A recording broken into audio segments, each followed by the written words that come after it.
നമസ്കാരം. സർവ്വവിഘ്നങ്ങളും അകലാനായിട്ട് ഗണപതി ഭഗവാന് കറുകമാല സമർപ്പിക്കാം. നമുക്ക് ഗണപതി ഭഗവാന് നാരങ്ങമാല, കറുകമാല, ഇങ്ങനെ പല വഴിപാടുകളും നമ്മൾ ചെയ്യുന്നുണ്ട്. പക്ഷെ ഭഗവാന് വിഘ്നേശ്വരന് ഏറ്റവും ഇഷ്ടപ്പെട്ട വഴിപാടാണ് കറുകമാല.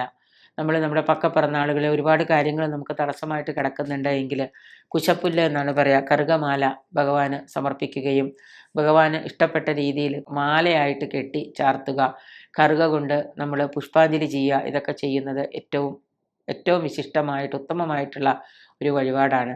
വിഘ്നേശ്വരന് കറുകമാലയാണ് ഏറ്റവും പ്രിയങ്കരമായിട്ടുള്ളത്. 12 ദിവസം നമ്മുടെ കാര്യം നടക്കാനായിട്ട് 12 ദിവസം തുടർച്ചയായിട്ട് നമ്മൾ കറുകമാല ഭഗവാന് ഏതെങ്കിലും ഗണപതി അമ്പലത്തിൽ പോയിട്ട് ഭഗവാന് 12 ദിവസം അടുപ്പിച്ച് കറുക പറിച്ചു കൊണ്ട് കൊടുക്കുകയോ അല്ലെങ്കിൽ അവിടെ കറുകമാല ഉണ്ടെങ്കിൽ അത് വാങ്ങിച്ച് നമ്മൾ വഴിപാടായിട്ട് ചെയ്യുകയൊക്കെ ചെയ്തു കഴിഞ്ഞാൽ സർവ്വവിഘ്നങ്ങളും മാറി 12 ദിവസം സർവ്വവിഘ്നങ്ങളും മാറി ഉദ്ദേശിച്ച കാര്യം വളരെ ഭംഗിയായിട്ട് നടക്കുന്നതാണ്.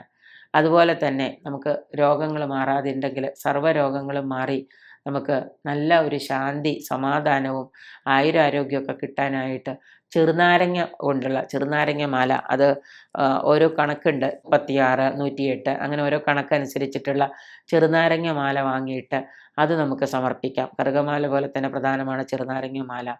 അത് ദിവസവും വിഘ്നേശ്വരൻ്റെ മുമ്പിൽ എത്തിയിട്ട് സമർപ്പിക്കുന്നതിനോടൊപ്പം തന്നെ നമ്മൾ നിത്യവും ഏത്തമിട്ട് 101 തവണ അല്ലെങ്കിൽ 108 തവണ 111 തവണയൊക്കെ നമ്മൾ ഏത്തമിടുന്നത് നമ്മുടെ ഫലപ്രാപ്തിക്ക് ഏറ്റവും ഉത്തമമാണ്. അപ്പോൾ വിഘ്നേശ്വരന് നമ്മൾ സമർപ്പിക്കുന്ന, നമ്മുടെ ആയുരാരോഗ്യ സൗഖ്യത്തിന് സമർപ്പിക്കുന്നത് ചെറുനാരങ്ങ മാലയും, നമ്മുടെ ഇഷ്ടസിദ്ധിക്കും കാര്യപ്രാപ്തിക്കും കാര്യസിദ്ധിക്കുമായിട്ട് ഉദ്ദിഷ്ട കാര്യത്തിനൊക്കെ ആയിട്ട് നമ്മൾ സമർപ്പിക്കുന്നത് കറുകമാലയാണ്. 12 ദിവസം തുടർച്ചയായിട്ട് ഗണപതിക്ക്, വിഘ്നേശ്വരന് കറുകമാല സമർപ്പിച്ചാൽ നമ്മൾ ഈ പറയുന്ന കാര്യങ്ങൾ, അത് ഗണപതിയുടെ മൂലമന്ത്രമുണ്ട്.